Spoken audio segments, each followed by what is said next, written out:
My dear associates in the path, Pranams.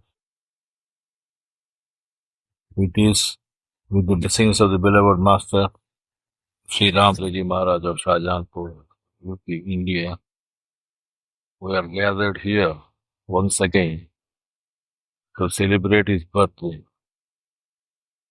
His message has started reaching the people throughout the world. When a person or his views or inventions or discoveries become popular, claims are made to help in discovering such truths. We know our master was structured by his master of the truth.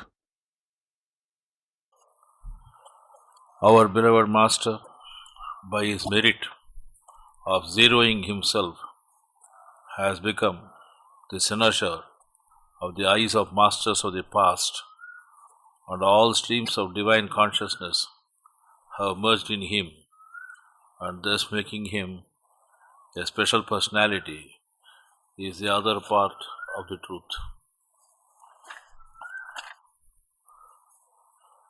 The special personality is a living principle and is characterized best when we say Sri Ramchandra consciousness. The Master has undertaken the task of transforming the human consciousness both individually and universally. That revered Lalaji Maharaj was a Sufi master does not make his disciple Sri Ramchandraji Maharaj or his disciples automatically a Sufi. Revered Babuji Maharaj gave an entirely new system, which is called rightly as a new darshana by Dr. K.C. Vardachari. That the principle of transmission is available in Sufism and also in our master system does not make them the same. The conditions beyond Prapanna Prabhu are not known to Sufis. The 65 points beyond these regions, Revered Babuji asserts, are his discoveries. Surely then, they were unknown to the saints before him. Though the centers in the heart region are known to them, the discovery of points A and B are the inventions of Revered Babuji Maharaj only, as is explicitly claimed in the book Efficacy of Raj Yoga. To say the successors of Revered Babuji are also Sufis is a total distortion of truth. No such claim was ever made by the Sufis during the lifetime of the Master. At the time of declaration on 31/3/1945, made by a Guru Bhai of our Master to the effect that Revered Babuji is the successor representative of Revered Lalaji Maharaj, there was no response from any of the Sufis or others to the claim.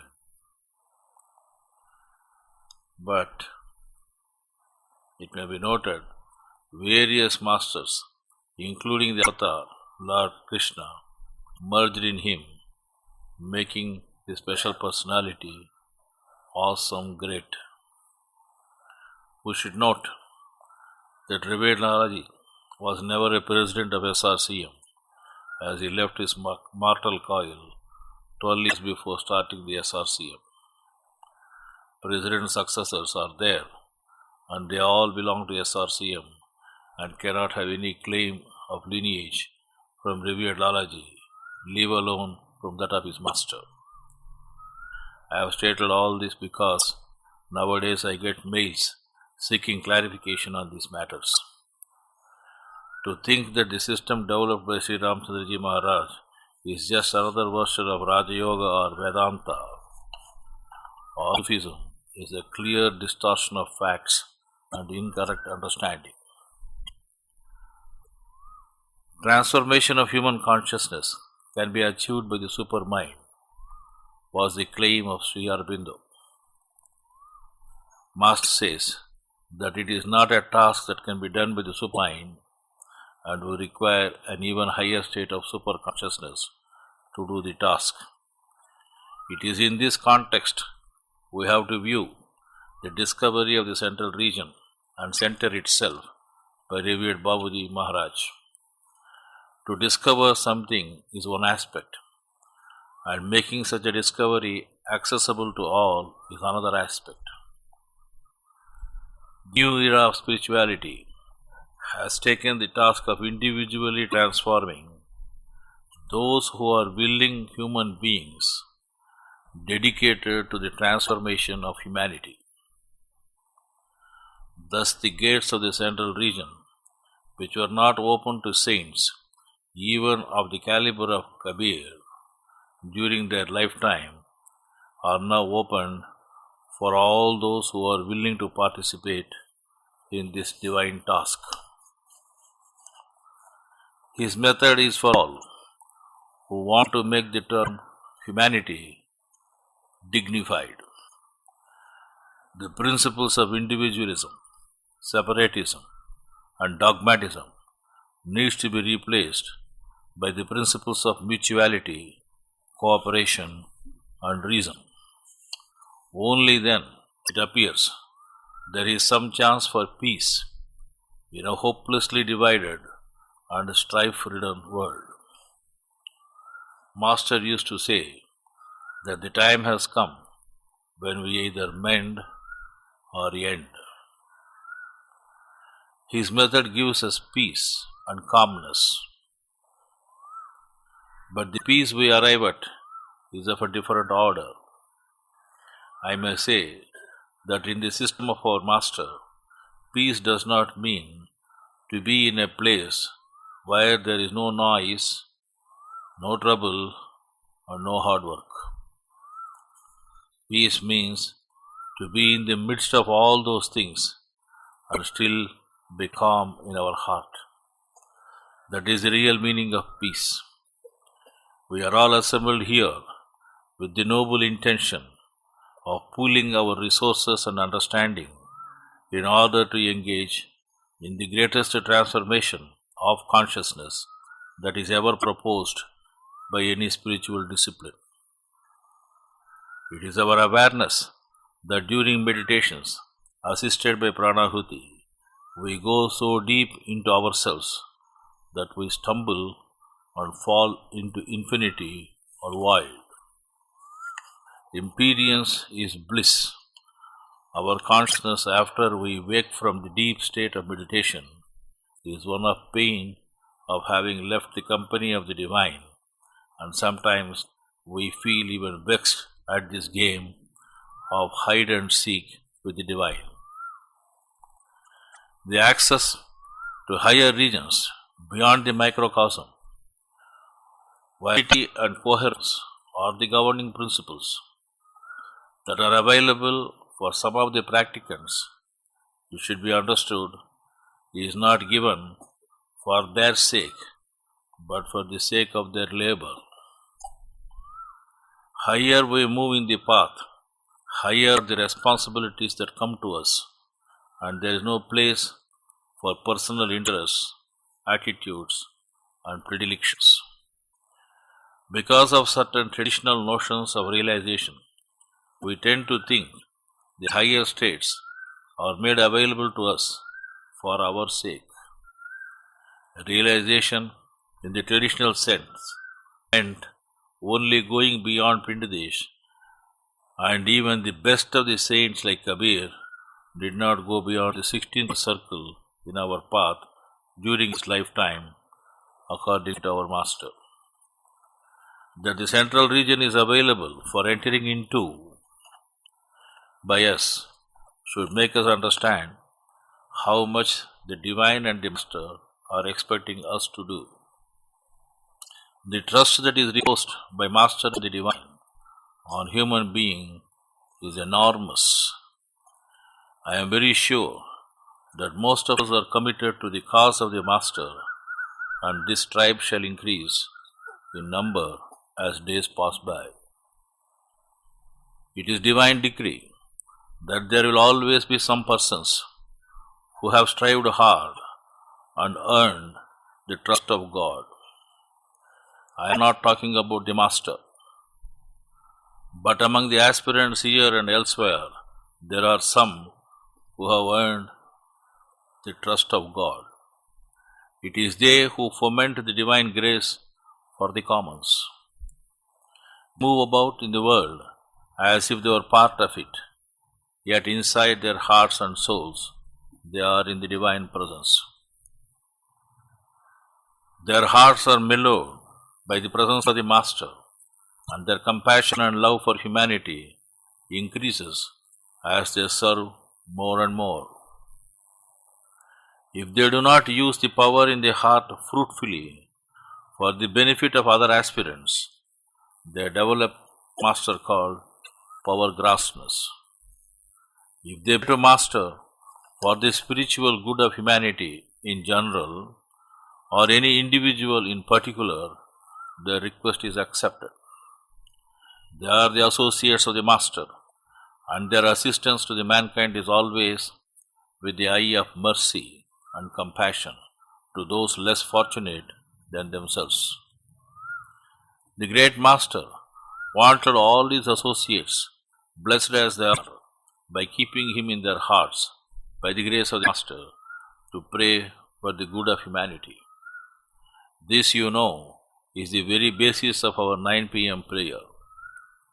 I had, on an earlier occasion, said this can be considered as our yajna. For performing yajna, there are certain qualifications required. But for this noblest yajna that we do every day, there is no qualification requirement. There is no need to have the sacred thread for this. It is here that we find the practicals for the possibility of a higher evolution in consciousness. Theoretically, many saints and all religions taught this prayer on certain special occasions. But it is the Master who made this prayer a daily feature of our sadhana. Some of us who practice this prayer,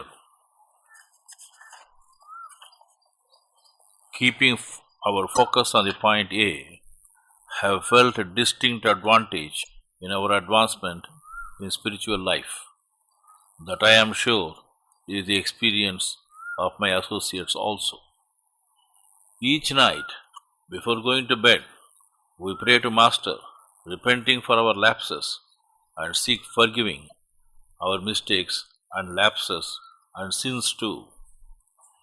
Many feel that there is nothing for them to feel repentant about, and there is always a question of praying for lapses not felt. Others write to me that they do not get into sobbing mood and there is nothing to cry for. True, it might be from their individual separatist point of view. If we feel that we are part of the humanity at large, and an integral part at that, we cannot but feel for the various crimes, atrocities, wars and violence, and feel repentant for belonging to that group of creation called humanity. The claim that human beings are rational is now getting questioned in the little conscience that is left very badly when we visualize our state of living. Insanity is reigning everywhere. It is prayer and prayer alone that can be the key to get out of this mess of violence and porn stuff into which all of us are being dragged by the Asuric forces. It is a well-researched fact that the more we focus on the ills of the world and the more our attention is drawn to the drama of silly characters amid our fellow human beings, the more vulnerable we become to the serious side effects of news and commentary that places great emphasis on the worst of human faults. It is a deplorable fact that the information we view or hear on major network TVs, radios, and monitored publications are slanted, censored, and minimized to the point of being misleading and purposefully misinforming. I have seen many sensible persons unwilling to watch TV or listen to the radio or read newspapers. One can surely make sensible choices, being selective about what they view and listen to. I do not like to dwell on things that are well known to you, but only stress that if we were to live and move in universal consciousness, we cannot but feel for the lapses of humanity in general. There is nothing that we can do individually if we think we are separate entities, but if we realize that we are with humanity, we have everything to repent and pray for. I am talking about this aspect not as a part of 9 p.m. prayer, but our night bedtime prayer. Because each night, when I go to sleep, keeping the Master in my heart, I am not able to agree with Mahatma Gandhi, who said that each night I go to sleep, I die, and the next morning, when I wake up, I am reborn again. I feel like saying that each night I go to sleep, keeping the Master in my heart, and when I wake up, it is with the awareness of the Master. When we live in the Master, the question of dying does not arise at all. When we live in such consciousness, we maintain an eternal vigil in the realm of consciousness to which we belong. If that were to be Sri Ramchandra consciousness, what more do we seek? Such is the fortune of some of us, and such shall be the fortune of all the rest of humanity. This will happen sooner or later, as that is the will of our great Master. All of us are moved to some extent or the other in our journey to the infinite. There is a high point to which we can easily lay claim and have our thoughts and acts reflect that high point in us. We can easily pray from the highest point possible for us, and for that we need to have only love for the Master and determination to live up to the levels to which we belong. Every thought and action of ours should reflect the influence of the Master in us. We need to remember that the Master is laying the path for the future through us. The paths we lay down will be the tracks for future generations, and we have onerous responsibility to lay the path straight, smooth, and fine. If we fail in this task, I consider that to be the greatest misfortune that can befall us individually and collectively as human species. It is in this context I have been pleading for a better compliance on the 10 commandments of the Master. Our behavior and thinking, which is based on the Sri Ramchandra consciousness, is laying the paths for the future humanity.